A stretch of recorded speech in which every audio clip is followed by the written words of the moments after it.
If you want to change the water condition in the swamp, you got to go to its source. And the source is all politics is local. Today's dog catcher is tomorrow's congressman. That's the bench that you're building. And if you walk into your central committee and just volunteer, you'll end up running the place because they're desperate for volunteers. And you'll realize how much power you have to make a difference in your community if you just step in. And if churches start educating their congregants on how to participate in the public square and participate in these central committees, you'll also have the ability to move the platform. If there's issues that are important to you, you can do that. Well, welcome back to the Rutherford County GOP Podcast, where we sit down with conservative leaders in our communities and across the country who are making a difference in their communities. Today's guest is Rob McCoy, longtime pastor, has also served as a mayor and is a respected national voice on faith and freedom and civic responsibility. Rob has spent decades leading both in the church and in public life, often at moments where conviction and culture collide. Many listeners know him simply as Charlie's pastor, but he was much more. He was a close friend and a mentor. And in the aftermath of that tragedy, Rob has helped bring clarity and hope to our country in a time of national grief. Today's podcast will talk about his journey into ministry and public leadership, what he learned serving as a mayor, and why faithful leadership still matters today, especially at the local level. So Rob, thank you so much for being here. It's an honor to have you on the show. Thanks, man. Of all the introductions I've ever received, that's one of the sweetest. Thank you for that. You put a lot of time into that. Thank you. Thank you.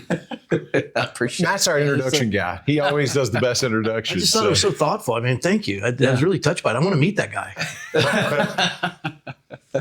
Rob, tell us, how did you get into ministry? Kind of just diving right in. I wasn't raised in a Christian home. My parents were conservative. My dad was a Navy captain and very political. My mother was president of Republican Women. So I grew up walking precincts with my mom. My dad ran for city council a couple times. Never remember going to church with my parents. I never remember reading the Bible. And I went to a Bible study in high school that an English teacher in a public high school was holding in his house because there's cute girls there. And that's the first time I got exposure to scriptures. And I went to Tulane University on a swimming scholarship. And that's where I remember attending Fellowship of Christian Athletes. And then it was at Fresno State. I left Tulane, did a year at a community college, get my NC2A eligibility back, and then got another scholarship to Fresno State. And that's where I met the Lord and gave my heart to the Lord and went through the Navigator study. And then when I graduated, I went into sales. I worked for Helene Curtis, Cheeseboro Ponds, Unilever, AC Nielsen. And I started a Christian fraternity my senior year at Fresno State. And I started a Bible study. I wasn't teaching it, but I facilitated, and we had like 250 students coming. And I just loved that. And then, for a season, I taught junior hires at an Armenian church, ethnicity, not Armenian, but not the theology of the, and I loved it. And then when I was in sales, my wife and I got married, and she was a Christian. She loved seeing me in front of kids, and I was offered a position, part-time position, to be a youth director at that Armenian church. And I left. I was a divisional manager, and I left that and started working at that church. And through a series of events, I ended up getting ordained at a Calvary Chapel and becoming a senior pastor in 2001, April 1st, April Fool's Day. The congregation should know that. And I've been there 25 years. I just became pastor emeritus. I turned it over to assistant pastor. And during that time, I didn't understand why churches didn't have candidates come in during election season, because that was my life growing up. The church seemed apolitical, and I didn't understand that. And I started bringing candidates in so that people could hear them and make an educated decision on who would represent them, and their sovereignty would be on loan to this elected official. And then I started taking them through biblical citizenship, and started doing events with a guy named David Lane, American Renewal Project, and started learning from David Barton and Bill Federer and Bob McEwen. And I was a history major, and I feel like I got gypped in college, because when I started seeing the original documents, I realized we've been indoctrinated, not educated. And it was a trajectory change for me. And then in 2014, I was asked to run for the state assembly. And I did. I won the primary, lost the general. Republicans spent $1 million against me in the primary. And I was the last Republican candidate standing. They put a 26-year-old Hispanic in to run against me because they didn't think a white evangelical minister could win in plus 21 Democrat Oxnard, part of the district. And so they put this 26-year-old up against me, spent $1 million. I beat him. And then I went into the general campaign and the Democrats spent $6 million against me. It was the last time in California that the Democrats didn't have a supermajority because they lost seats because they spent so much money in my district. And so they let me speak at the California Republican Convention. And I'm like, I lost. And they go, yeah, but you took 6 million bullets for the party. And, they were against me, but they came to understand me. And you have to earn your right to be in the public square. A lot of people don't understand what's required to be in the public square. Politics, it's a blood sport. And, you can't make enemies. Politics is done by addition and multiplication, not by division and subtraction. And especially in Christendom, 60 to 80 million evangelical Christians, of which only half are registered to vote, and of the half that are registered to vote, only half of those vote in a presidential, 11% non-presidential election.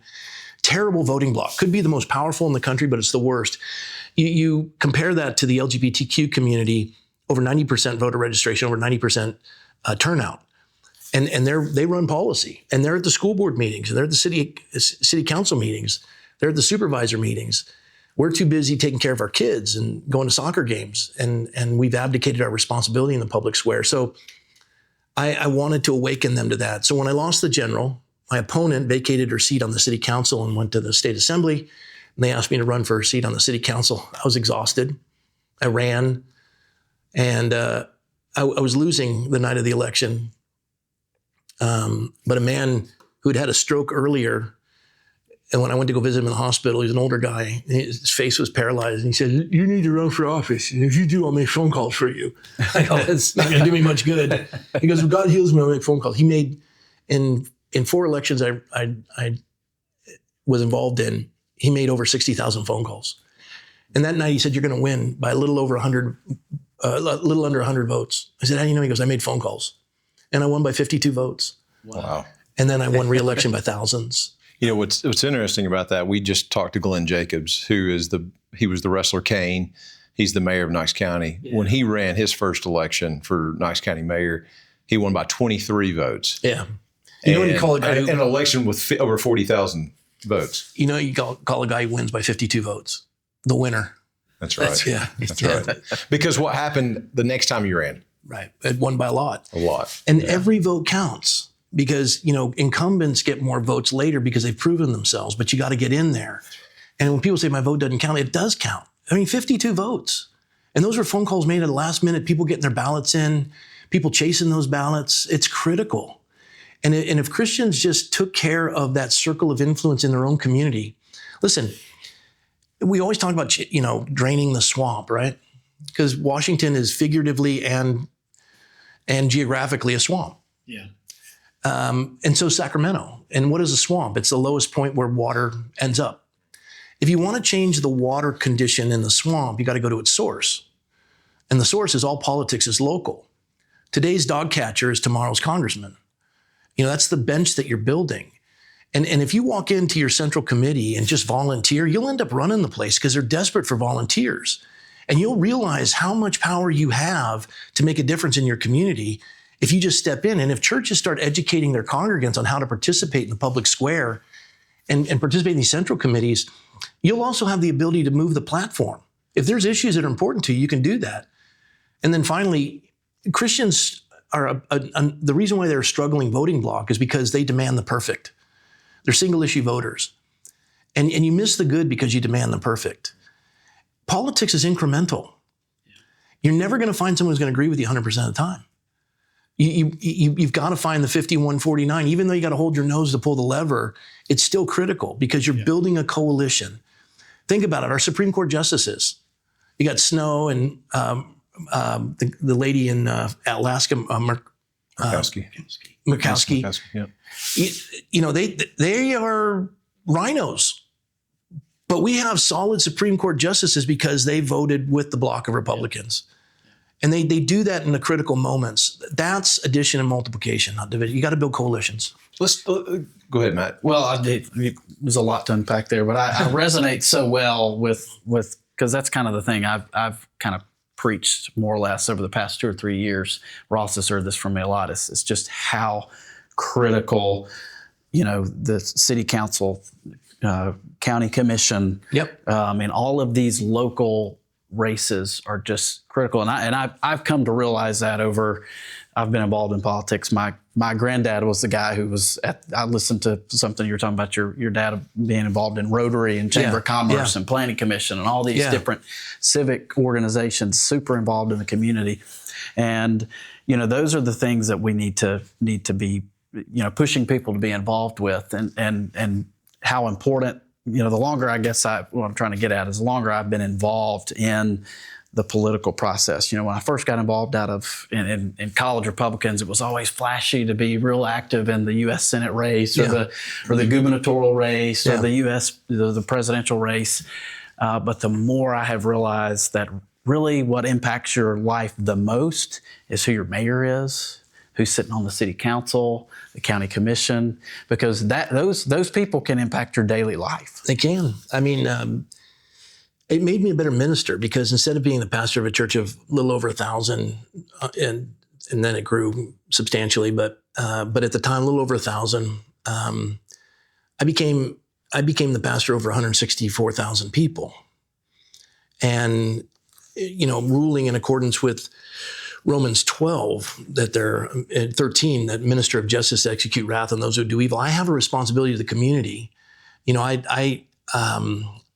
heard Erica Kirk say, "I forgive the shooter of my husband," and then President Trump comes out and says, "I don't. I'm going to make sure the full extent of the law." One's applying, mercy, and the other's applying a minister of justice to execute wrath. He has a responsibility in the government to do his due diligence. You as a minister, you have a heart for the immigrant, but you have to uphold the laws of the land, and that's so critical to teach people. And then also, in addition, you think about it. You, as the mayor of the city and also city councilman, you could reach me. Anyone in the community could reach me if they wanted to. I was accessible. You're not going to see that with a Congress member. You might have a town hall meeting, maybe get a sentence or two in. They may give you a letter back. It's going to be written by, one of their pages or interns. But local government's accessible. And those are issues, roads and lights, and it's very helpful. And school board specifically. I mean, there's two entities that have spent over $270 million in the last 5 years in California politics. And it's the SEIU and the CTA, the California Teachers Association and the Service Employees International Union. Both government employees, all unionized, and they've spent that money to one party, Democratic Party. They control the executive, legislative, judicial branches of California's politics. And, as Christians, if we make it local, they want to centralize. If we light 1,000 fires in our community and every church adopts that sphere of influence, they can't put those fires out. And again, today's city council member is going to be tomorrow's Congress member, and you're building a coalition. And then you're also educating people on how to move the needle.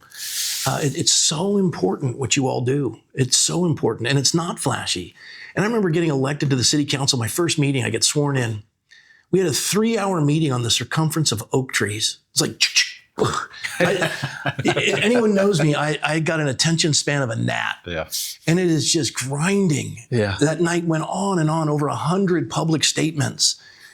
And yet that's local government. Yeah. That's how the sausage is made. Yeah. Which is interesting. I know when we start to get feedback from this video, we're going to get feedback. We need to have a separation of church and state, and the church doesn't need to be in politics. Those are the two things that we hear quite often, which is ludicrous. I mean, it's like we have the winning recipe to win races from here on out, and we give it away. For over 190 years, and the interpretation of the first 16 words of the First Amendment, Congress shall make no law respecting the establishment of religion or prohibiting the free exercise thereof, It was freedom of religion. And then with the Establishment Clause, based on the letter Thomas Jefferson to the Danbury Baptist Convention, he said an invisible wall of separation. In context of that letter, it was the exact opposite of the ruling when they created the Establishment Clause. And it was no longer, it was no longer freedom of religion, it was freedom from religion. And what it did is it elevated secular progressivism. And that had infiltrated the church. You went through, Margaret Sanger, and you go through many of these secular progressives, and it infiltrated the church and the teachings in the church. And so, they bought into that hook, line, and sinker. Like my favorite line, and I say favorite line, it's disgusting, but they say you can't legislate morality. I can't think of a more stupid statement ever uttered by someone's mouth. Every law you make is someone's morality. What they're saying, in essence, is we just don't want Christian morality. Well, this is a pluralistic society. We're going to contend with ideas in the legislative body. And you don't get to hamstring me and muzzle me with the convictions that drive my opinions and the laws I believe. Let's talk this through. And if the church doesn't drive the culture, who does? Right. Well, and with Breitbart, who said politics is downstream from culture. Well, then the church should be upstream from culture, driving politics. Politicians are actors performing a script written by the audience. And the only way you write a script in politics is winning elections. That's the currency in politics, winning elections. So you need to figure out how to build a coalition, even though you're going to have a 51-49 candidate. It can't be all or nothing. Oh, he's not pro-life. I'll give an example. In California, if someone came to me and I was in the state assembly and they said, look, Planned Parenthood wants to present a bill. With government money, they want to build 15 abortion clinics in California. But we'll concede, if you'll permit this, we'll concede that every woman will be required to watch a video of her baby in the womb prior to an abortion. I would sign that immediately because those abortion clinics are already there. And they're going to put 15 more out. But if every woman's going to see a video of their baby, you look at the statistics and you've done your homework, you're going to realize abortion is going to drop precipitously based on that. But if I vote for that, every Christian, he voted for 15 Planned Parenthood clinics, that he's not pro-life.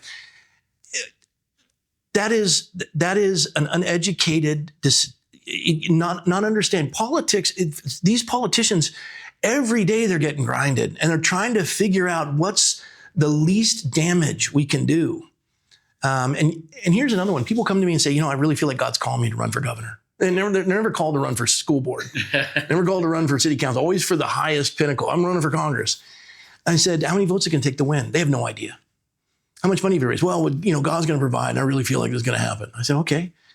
There's two things. I said, there's good candidates that are going to make bad legislators. And they're good candidates because they make phone calls, raise money, walk precincts. They build, volunteer teams, and they lead. Then there's good legislators that are going to make bad candidates. They don't make phone calls, but if they get in, they're going to be smart and wise, but they don't do the two together. And I ask him, I say, you're seeking my endorsement? Yes. And I said, okay, real simple questions. Please recite the 10 Commandments for me. I don't know them. Well, that's the moral law. And from the moral law comes civil law. And when the moral law is applied to civil law, it becomes a wise restraint to make men free. When you remove the moral law, it's no longer rule of law, it's rule by law. You make up the laws, they're judicial fiat. Yeah. I said, how many articles are in the U.S. Constitution? I don't know. I said, well, you're not going to get my endorsement. Why? I said, how many rights does the Constitution give us? Gosh, I can think of a number of them. No, it doesn't give us any rights. It protects the rights given to us by God, and it constrains you as an elected official from usurping my sovereignty. In the preamble, we, the people of the United States, in order to form a more perfect union, do ordain and establish this Constitution. This is designed to box you in from usurping the authority that belongs to me as the sovereign, as you have my power on loan, that you can't bypass these. Oh, so you better study that. How many amendments are there? I don't know. Can you recite the First Amendment? It's freedom of religion, freedom of press, freedom to peaceably assemble for right of redress. They know a little bit. They know the Second Amendment. And I said, you don't even know the thing that constrains you. And if you're going to swear to defend something against all enemies, foreign and domestic, and you don't know what's in it, how are you going to defend it? And that's something that people have to be themselves educated on if they're going to demand that of their elected officials. I'm going to teach you guys. And I want everybody watching to do it. Hold up one finger. Say one God. One God. Take 2 fingers, bend the second one. Say no idols, don't bow down. No idols, don't bow down. Take 3, put them over your mouth. Don't take the name of the Lord your God in vain. 4, make a pillow. Honor the Sabbath day and rest. 5, salute. Honor your mother and father. Go well with you, and you'll live long in the land in which I give you. 6, don't murder. 7, there's 2 in a marriage, not 5. Don't commit adultery. 8, hide your thumbs, because if you steal, we'll cut them off. Don't steal. 9, this is 5, not 4. This is 4, not 5. Don't bear false witness. 10, don't covet. From that moral law will be the filter that every civil law you make will go through that filter of God's order of the universe. That is Judeo-Christian. It was on the edifices of all of our judiciaries. They understood that has to be the driving force, because when you're accountable to God, first 5 commandments, and accountable to each other, if you aren't individually governed by God, and that's why John Adams said, only a moral and religious people can govern a republic. I didn't say that. John Adams did. And you want to talk about separation of church and state. Where did you get that from? Because for the first 180 years, I mean, the Marine Corps band would lead worship in the Supreme Court chambers. The first Speaker of the House was an ordained minister. The first Bible printed in America was by order of the U.S. Congress to evangelize Indians. And you're talking about separation of church and state? That was designed with the reverse of the First Amendment, calling it the Establishment Clause. And now you're inviting in secular progressivism as the new religion in America. And you're taking off any vestige of Christianity, even though our heritage declares such, and you get to knock down statues and take down the 10 Commandments and not talk about the top of the Washington Monument, that nothing can be built higher than that in the city limits, because to God be the glory, which is the top of it. Glory to God. So how would you, if you had a Christian brother or sister that came to you and is asking about running for office, what is your advice? Well, first I'd say, what's the why and what you're doing? Why do you want to do it? Because a lot of people want to run because, first of all, I'll have ministers say, I really feel like God's calling me to run. Well, they want to run because they're not good at ministry. And some people, have dad issues. Some people have ego that needs to be stroked. And you know what? It gives you notoriety when you're the candidate for a certain seat. And you get to see your name and you get to put it up. You don't have a snowball's chance in hell of winning. You're not doing any work. And my favorite is everyone's seeking your endorsement. I always tell them, endorsements don't win campaigns. I don't endorse in a primary. Endorsements don't win campaigns. The guy who's endorsing loses everything and gains nothing, and you gain everything and lose nothing. It costs you nothing, but it doesn't win your campaign. Hard work wins a campaign. And I'd ask them, how much money have you raised? I haven't. Well, then don't run. How many articles are I don't know. Don't run. Go do your homework. You have not done what's necessary to be a representative in a constitutional republic when you don't even know what's in the Constitution. You haven't done your homework. You're not a good candidate. You're not walking precincts. You're not doing the hard work. You have to put the work in. Running for office is a blood sport. And are you prepared for your family to be scrutinized? And they're going to go through everything. They're going to go through your past. They're going to do hit pieces on you. There were things I told one reporter, I said, I'm going to find out things about my life I didn't even know. And in California, when you run as a conservative, you're a California condor. You're an endangered species. And they go for it. And not only do the secular progressives go after you, your own party does. Because they're just trying to hold any seat remaining, and they'll appease everyone. And they want the guy that can just float in there. Rob, one of the things that I've seen you do is you're one of the founders of Turning Point Faith. And you see the numbers of young people that are engaged in both their faith now as well as politics, because they see how the two come together. I think you had quoted a statistic, Bible sales were up 50%. That's tremendous. It is. And so it gives me hope that the next generation is preparing themselves to be able to get involved, but needing people to be able to step out and fill those positions. I know you're a pastor in California when COVID hit. Why don't you share a little bit with us about what that experience was? Because I think COVID is one of those issues that is not really a national issue. It's much more of a state and local issue. Yeah. And you have certainly seen it worst of the worst. Would you mind sharing that story? We've seen a lot of it because a lot of Californians moved here. Yeah. Yeah. More people have left California than came there during the Dust Bowl. And I remember Tom McClintock, a congressman from California, said, what can cause people to leave the beauty of California? Now, I've done this. You can do this in California. You can be surfing in the morning, snow skiing up in the mountains in the early afternoon, and dirt bike riding in the desert at sunset, all in one day. I mean, it is the most beautiful state you can imagine. Temperate climate, 78 degrees, no bugs, no humidity, works of nature you can't even imagine. What can cause someone to leave the beauty of California for the flatlands of Texas and the deserts of Nevada? He said one thing: bad government. And everybody wants to live in beautiful places, and then they wreck it. And then they move out and they bring all their bad ideas with them. But most of the conservatives left California and they've shored up, Tennessee, Texas. Texas was turning blue. And when Cruz was running against Beto. Yeah, Beto O'Rourke. It was Californians. When they looked at the exit polling, it was Californians that had immigrated there that turned the tide for Texas, kept it red.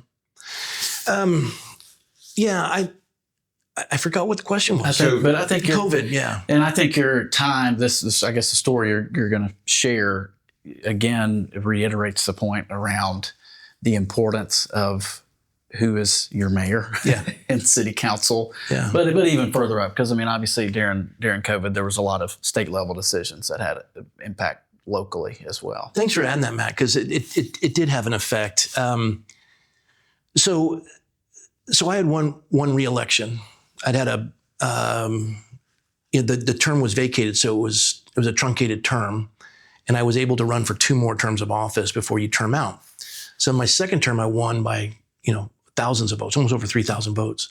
And during that term, I was mayor pro tem, and 8 days before I was become mayor, we had the most horrific event in the 50-year history of our city.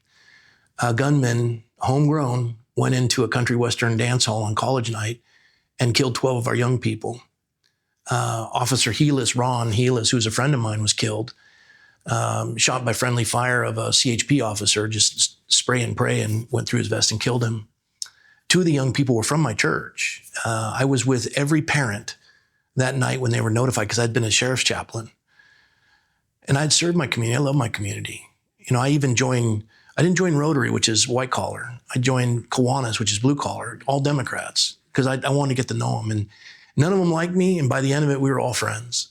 You go where you're not loved but needed, and leave when you're no longer needed but loved, and built great friendships there. And they were so proud, the first Kiwanin to be elected to the city council. So service organizations, serving in the community as a sheriff's chaplain. And that shooting occurred. And then immediately following the shooting, and all these kids rabbited out, and the guy took his own life. Kids were cut up. They broke windows and rabbited out. And I was with every family member that night, all through the night, and it wasn't until late the next day that they were informed that their child was one of the victims. And I would tell them, hope for the best and prepare for the worst. And you can't prepare for that. The guttural screams were, and the other council members were grateful I was there. They knew I was equipped for that. And the mayor at the time was a fire chief. And when the shooting occurred, the entire city was encircled with flames on the Silver Creek fire. The entire city was in fire. It was surreal. It was like a visit from hell itself, watching the hillsides burn. And we had to evacuate the elderly into places to get them away from, the encroaching fires. I didn't sleep for 36 hours. And that night, with all the family members, they asked me to come out to do a press piece. And I told the public information officer, PIO, I said, I'm not the mayor. He says, we talked to the mayor. He wants you to do it. I said, all right. So in the morning when people woke up and heard of the ordeal, they saw my face. And I was telling each of the reporters, I said, would you do me a favor? Evils visit our city. I'm so grateful. Freedom of speech, freedom of the press. Your job's hard. And I know a lot of people pick on you. And Trump was in office at the time. And I said, would you ask your folks, may I ask them to pray for us? And they would start to cry because it was personal. Mm-hmm. And I learned that over time, because people aren't the enemy, they're the opportunity. And I started to learn that. It made me a better minister. And it was a precious moment. And then I was beloved, and we did a vigil that night. And I remember, the pro-gun guys were coming in, the anti-gun people were coming in. They wanted to profit from our grief. And everybody wanted to sell a shirt and bring in crosses, and everybody had a gimmick. And we just said, no, we shut it down. And they called me and asked me, how do we orchestrate a vigil? Now, they didn't want to minister in office. Now they're asking me. And we walked through that. And then I remember the person I ran against, it was a woman, real sweet lady. And they had pitted us against each other, and they made it just really rough. And I'm in the front of the lobby of the Civic Arts Plaza as people are coming in for the vigil. And she comes up to me with her husband, and she grabs me, and she's crying, and she's hugging me.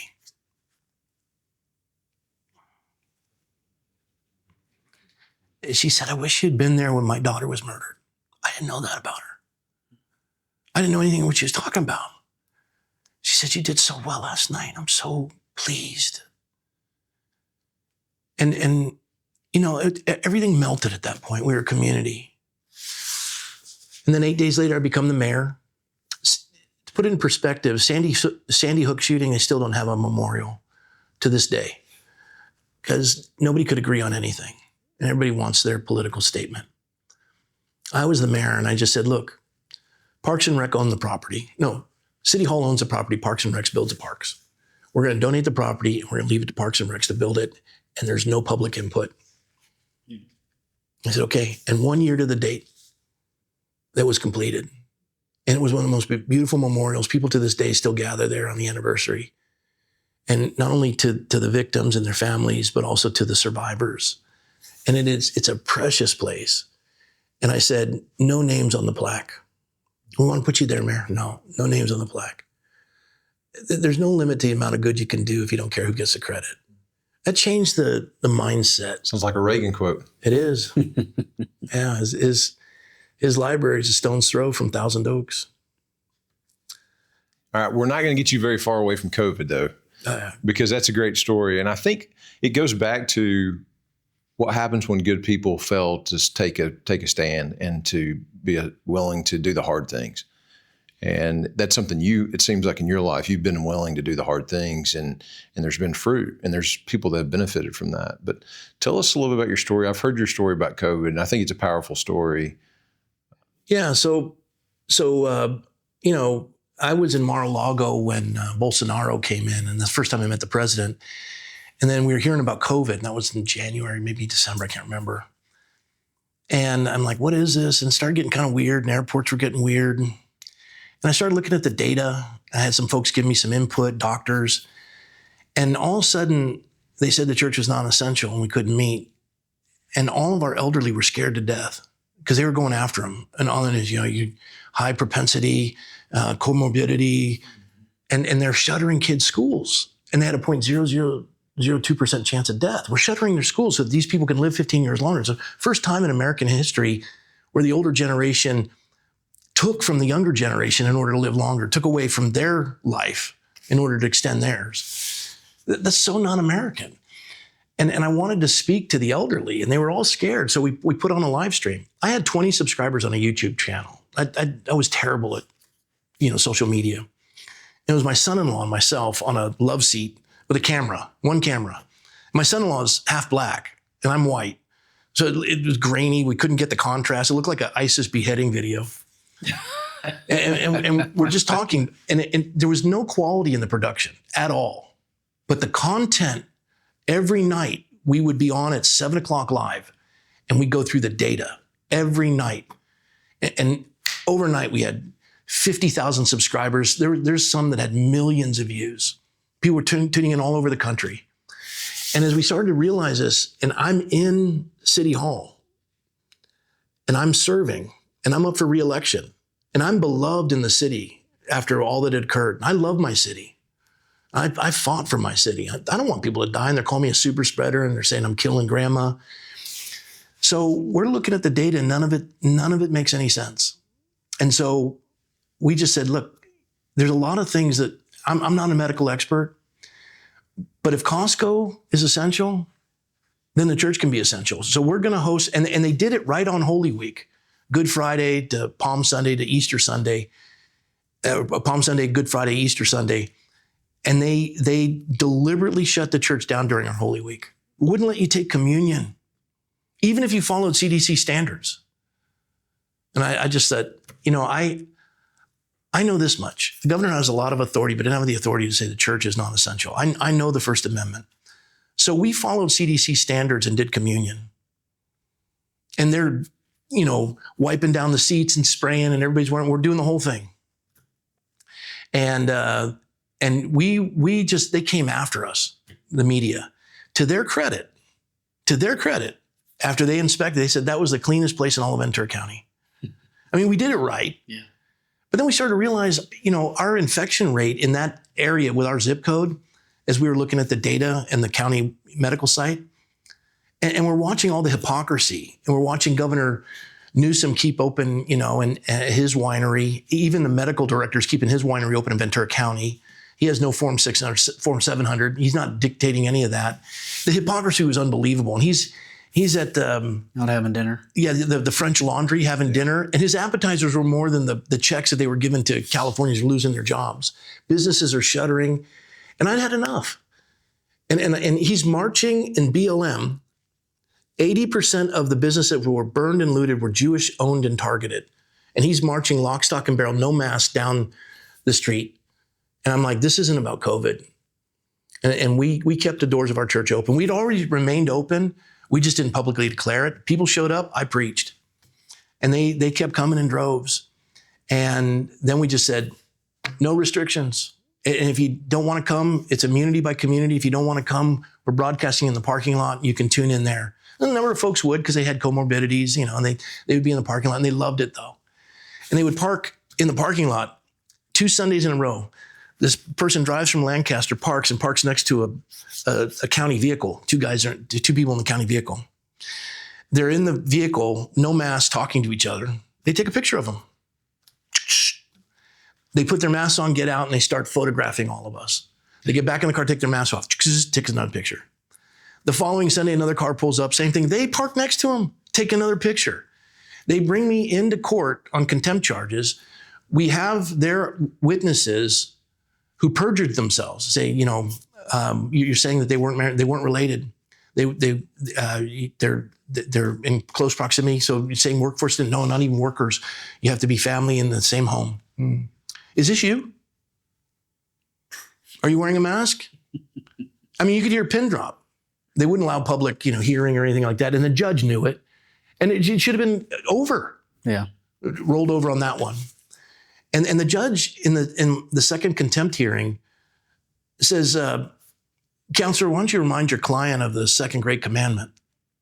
I said, Your Honor, I don't need my attorney to tell me the second great commandment, to love you, the Lord your God with all your heart, soul, strength, and mind. The second is like it, love your neighbor as yourself. On these 2 commandments hang the law and the prophets.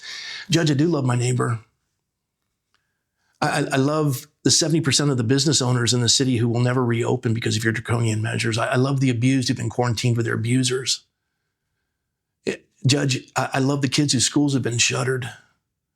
And it costs me $3,000 every time the doors of our church are open, contending for their rights.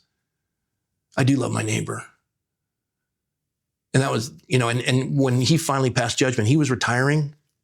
He didn't want to be on the front page of every paper in the country. He wanted to retire with a drink with an umbrella on a beach somewhere. So he assesses the fines and puts no due date on it and winks at me, basically saying, they're going to amass the fines. You don't ever have to pay them. Let's just give this a rest. And we didn't give up. And when you punch a bully in the nose, they back up. And unless you exercise your rights, you're going to lose them. And we knew. And in the midst of it, and this was a Saturday night, and I'll conclude with this. All hell was breaking loose and getting threats and all kinds of stuff. So I take my family up to my in-laws' lake house up in Northern California on that Thursday. And I have to fly back on Saturday and meet with the board whether or not I'm going to defy the restraining order first time. I've got this unbearable pain in my left shoulder. Like I can't even find a way to sleep. It's unbelievable pain. And the pressure's mounting. My chest is tight. I know it's all going to be awful. And now I have to go back, and I'm with my son-in-law, who's now the pastor of the church, and we're flying back. He's going to do worship. And I called the attorney while we're at the airport. And I said, look, I know you can't counsel me to break the law, but can you tell me what will happen if I do? He says, you got a pad of paper? And I said, yeah. And he says, write this down. A legal page and a half of consequences. You'll lose your church. You'll lose your house. Your son will lose his NROTC scholarship. He just went down the list. They'll bankrupt you. And he just went down. And he just keeps adding stuff. I'm writing it down. And it's just unbearable. And I'm looking at all this stuff, and it's heavy. I go, I'll call you right back. He says, okay. And I hang up, and I call my wife. And I read this to her, and I said, honey, this is all the stuff we're going to lose. And I said, I really feel like God's calling me to defy the restraining order. And I'll never forget what she said.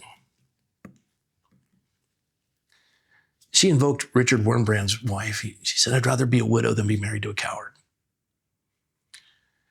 And so we're unified, and I got to tell the kids, and they all get on the phone, and they said, Dad, do it. Because I was contending for their generation. You know, like Hezekiah could have said, look, 15 years for me, I'll be fine. It's your generation that gets screwed. But they were thrilled. Now I had to meet with the elders. We had 15 elders, and the decision had to be unanimous. And I still had to call the landlord who owned the building. So I called back the attorney, and I said, I'm going to defy the restraining order. Will you defend me? He said, yes. The minute I said that, the pain in my shoulder's gone. And I'm not a hyper-charismatic by any stretch of the imagination. That's the most intense thing I've ever experienced. It was gone. And there's a woman who had immigrated to the U.S. and came out of Islam and became a Christian, and she's the other attorney. And she said, I never thought that America would go to burqas. And she said, I can't tell you how much this means to me. I didn't feel like a hero. I just knew we had to do it. I was kind of like Peter. I was just too dumb to know better. And then we get to the elders meeting that night, emergency elders meeting, all 15 around the table. And I put an envelope in front of each of their seats. And I said, fellas, you know, this is what Attorney Tyler shared with me we could lose. And everything I can lose, you can lose because you have a fiduciary responsibility. I said, I want to read it. And I'm planning on defying the restraining order tomorrow, but the decision has to be unanimous. And I understand if you guys say no, there won't be any hard feelings. But I can't live with myself. So if the vote's no, I just want you to know the letter in front of you is my letter of resignation. And the vote was 14-0. One attorney abstained because he can't vote to break the law because he's an attorney and we needed his help. And then I called the landlord, West Texas fella, Christian man. I said, they can take your building from you. I need to let you know that we're going to defy it. And he goes, Rob, we gave that to the Lord a long time ago. Go kick their butt. And then we did. And when you have nothing to lose, and I remember writing this on the wall, anything given to God first will never be lost. I'm not in charge of the outcome. I'm in charge of the obedience. And so we were all in. Take it all. Take it all. None of it matters more to me than liberty does for my kids. And when you have that mindset, there's no fear anymore. The only weapon they possess is fear. They're trying to scare you the whole time. We beat them at their own game. Yeah, I guess. Oh, and I forgot. And then I called the city manager and resigned my office because I knew they'd have to censor me. And I already knew they had their hands full. And I respected my colleagues. They didn't need that headache. Yeah. And when they saw me do that, they knew I meant business. And Sheriff Ayu, Bill, who's a friend, county sheriff, the supervisors are telling him to arrest us. And I go, Bill, you want that optic? You're going to be all over every front page in America. You want that optic, Bill? He goes, Rob, we're not going to do it. And there was a civil war within the county itself. And they knew because I had served and I had their respect. Yeah. Well, you were able to do that because you had virtue and you had faith. And honestly, it's a testimony for all of us to be able to look back and see, I can do this too. I think the fine line is where do we start to draw the lines? Because we can't draw the line every time our trash doesn't get picked up or any injustice happens. But you do have to know, kind of like a Daniel moment, when do you draw the line and say, this is my non-negotiable? And that's such a beautiful story. We're all scared. We're all scared. I was scared to death. But courage is doing the right thing even when you're scared. Yeah. And I would say, and I love Charlie's definition of courage, courage is doing the right thing, not knowing the outcome. The likelihood I was going to go to jail. And I remember waking up that Sunday going into church. Michelle says, your underwear clean? Because I'm going to jail. I mean, it's going to happen. And they were prepared to do that. As a pastor in the United States of America. Mm-hmm. And I, I didn't know what was worse, the voice of my enemies or the silence of my friends. Pastors were just like, why are you doing this? This is so outside the will of God. You're supposed to submit to authority. I'm like, Romans 13 says that they're there for our good. When they cease to do good, they cease to be the authority. You're reading that text wrong. It doesn't mean that you get carte blanche that God appointed Hitler and he's allowed to kill 6.5 million Jews. No, I'm sorry. That doesn't work that way. That's not there for our good. He's accountable to God, and we are too. And he's not allowed to call the church non-essential. It's the bride of Christ. Charlie made the worst prediction in radio history. He said the church in California is not going to take this laying down. They folded like a cheap suit. And then John MacArthur, of all people, this man used to call our founders violators of Romans 13. He held to that. But when he saw the church the state insert itself into the church, you can teach an old dog new tricks. And it was like, we were under siege and John MacArthur comes in, the lion, and he's like Patton, and we're the 101st or the 82nd Airborne. We're surrounded at Bastogne, and he comes in, he goes, we're freeing you. He goes, we weren't endangered. We just had a full-fronted war. But we were doing just fine, but we're glad you're here to join us. And Pastor John and I became friends. And we would meet at the only pizza place that would stay open in Ventura County, which was by his house, and they were from our congregation. And I came in and I said, Pastor John, Rob McCoy.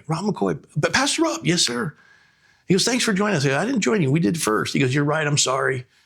I said, you like the pizza place? He goes, oh, it's wonderful pizza. I said, go to our church. They remained open. And that was that conversation that we just became, I just had such a respect for the man. Because at that stage in his life, he could rest on his laurels and finish, but he finished as a fighter. Just such a stud. Well, and I think about the people in your family, your congregation, just their faith that had to be strengthened watching you lead the way that you led. Because I think we were talking about this earlier, that the easy thing would have just said, all right, we're just going to comply. We baptized 4 times as many people as the attendance of the church was a year earlier. And these were Jews, Mormons, agnostics, atheists, and we defended their businesses. And they came in and they realized these people love us. Even Mormons, and see, it's the only religious denomination in America that considers the Declaration of Independence and the U.S. Constitution as sacred documents. And they bowed their knee to tyranny. And all these Mormons are like, this is not what I was trained to understand. They failed us. And they started showing up at church. And then we're going through the Christology of it. Now they're grasping it, and now we're baptizing them. And yeah. Well, Rob, as we begin to wrap up, we have several elections next year. We have all of our county commission seats, several mayor races that are up just locally, state. We have many state and federal races as well. For those that are kind of on the fence, thinking about getting in the ring, what would you tell them? Why? Ask yourself, what's the why in what you're doing? What are you called to? Is this about you or is it about your community? And what are the solutions you have for the community? And what drove you to step in the middle of this? And is it something lacking in your own life that you need that affirmation? Or do you have the skill set, the ability to help? And are you good at campaigning and are you good at legislating? And how have you invested in the community that you would earn the right to represent these people? What do you know about your community? What's it going to take to win? You better count the cost before you build a tower. I would challenge him every step. Just because somebody wants to run, you go, oh, thank God, somebody's going to run. It almost does a disservice in some respects. I mean, granted, they're going to take votes and the opposition party has to spend money in districts you may not win, but at least you have somebody running. I'm grateful for folks like that. But run in such a way as to win. I didn't expect to lose when I ran for the state assembly. I was disappointed. I remember the verse God gave me, Job 13:50, yea, though he slay me, yet will I praise him. I thought, well, it's going to be a rough run, but I'm not going to lose. I remember losing that night, and I just said, God, do you praise me? Like, I do. I didn't want to lose, though. I hate losing. But in losing, I learned how to win. You don't lose. You figure out another way on how not to win. And likely is you're not going to win your first election. Are you going to quit? Foxes have holes, birds of the air have nests, but the Son of Man has nowhere to lay his head. When it gets uncomfortable, are you quitting? You have to get used to rejection and just keep pushing. Lincoln had won one election as a freshman congressman, ends up becoming president of the United States, and he lost election after election after election. And, that man understood adversity. And 650,000 people in a field of battle. The first time that the South invades the North, the Battle of Gettysburg, July 1st to the 3rd, 1865. And then November of that same year, the rains had come heavily into Gettysburg. They were dedicating the seminary. Arms are protruding out of the soil. The stench of rotting flesh is so bad that women have handkerchiefs with perfume over their nostrils. The death toll is so high, Lincoln is despised. And every family's had enough. They didn't even want him to speak. They invited Edward Everett, who bloviated for 2.5 hours. No one remembers a word of his speech. Lincoln gets up and gives the Gettysburg Address. 77 years ago, our forefathers brought forth in this continent a new nation, conceived in liberty and dedicated to the proposition that all men are created equal. We're now gathered on a great battlefield, testing whether that nation or any nation so conceived will long endure. And he gives this and pinpoints it, that there would be a new birth of freedom. And it was so moving, but so quick. I think it was less than 4 minutes. They didn't have time to set up a camera and take a picture of him. He got back in and they left. They didn't even want him there. But that changed the course of the war because Lincoln put into perspective what we were fighting for. It wasn't states' rights. Every seceding document of the South had to deal with slavery. Even in his second inaugural address, he quoted more scripture than any president in the history of the United States. And he put it back on the people that we allowed this to continue in this country. That by the melanin content, you would enslave another human being. And God is exacting his justice. Lincoln never had a membership to a church or was publicly baptized or never made a public profession of faith that we know of. There's ministers who testify that he was a believer. And Elizabeth Keckley, who was a housemaid in the White House, would always look over his shoulder. The book that was most dog-eared in his Bible was Job. He'd read his Bible every day. And he was a man acquainted with sorrow. He lost 2 sons, his wife, mental illness, and the nation hated him. And he wasn't going to win re-election. McClellan was going to devastate him and seal the border. He told Frederick Douglass, invite him into the White House, and he said to Frederick Douglass, you need to get south of the Mason-Dixon line and tell every black person to get north, because when McClellan wins, he's going to seal the border. And Frederick Douglass said, that man looked at me not as a black man, but as a human being. And then, of course, Sherman split the South. Lincoln wins re-election. They established the surrender at Appomattox. And this is the last portion. I remember we invited 168 delegates of the Republican National Convention to go to Israel. But it was like a timeshare deal. You get the free trip to Israel, but it's a spiritual trip. You're going to hear about Jesus. 87 of 168 members took them up on that offer. We baptized a little over 40 of them in the Jordan. And I remember they asked me to be the teacher on this trip. What am I going to say to hard partying, hard drinking, political activists? These guys are political operatives. And they don't suffer fools kindly. And we're at the Mount of Beatitudes. And we're under an awning and it starts to rain, so they have to come in closer. And the introduction is, this is Pastor McCoy, and he's going to share a little bit. Everybody's looking at their phones, they're busy.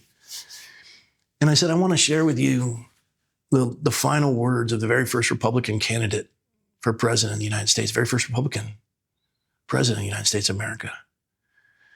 April 14th, 1867. Lincoln is at Ford's Theater with his wife. He got there late. They finally had a quiet moment together. The war has ended. He's at Ford's Theater watching My American Cousin. He couldn't even get a high-ranking officer to join them. They had a major and his wife. Nobody wanted to sit with Lincoln. And in the midst of it, he leans over, nuzzles towards his wife as John Wilkes Booth is approaching the back of his head with a derringer. He says to his wife, when this is all over, meaning the war, he says, I long to walk with you in the footsteps of our Savior in the streets of Jerusalem. Bang. Wow. Confirmed by Mary Todd Lincoln herself and the curator of Lincoln Library. He was shot in the back of the head. He died the next day, April 15th, which is Good Friday. And all the pulpits in America didn't lament the death of Abraham, who had set the slaves free. No, they lamented the fact that the President of the United States died in a theater on Good Friday, moral pietism.